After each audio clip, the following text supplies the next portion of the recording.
che ci porta all'interno dell'insediamento vero e proprio.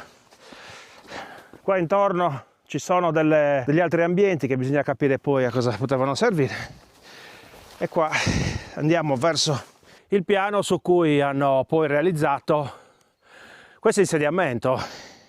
Qua sicuramente c'era qualche ambiente, qualche capannetta, credo, questa pietra che c'è qua in terra, e magari il crollo di qualche piccola struttura, ma il nuraghe vero e proprio, ragazzi, è là.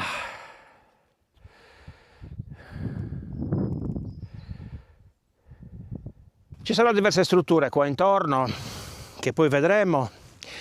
Questo probabilmente era la torre principale, la torre centrale, che probabilmente era chiusa. Oggi rimane poco, diciamo, l'opera muraria perimetrale, e dentro è pieno di crollo. Una cosa che mi dispiace, lo dicevo prima, è che non abbiamo la possibilità di vedere il panorama da qua. Insomma, Marco, tu e io sono venuto già 2 volte e ogni volta l'ho beccato così.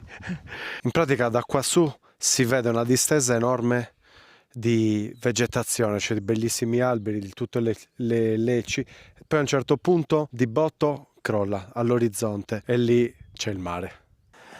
Allora, siamo all'interno di questa torre, molto bello anche questo ingresso secondario. Questo sicuramente porta a un'altra struttura che c'è qua a fianco, che vedremo.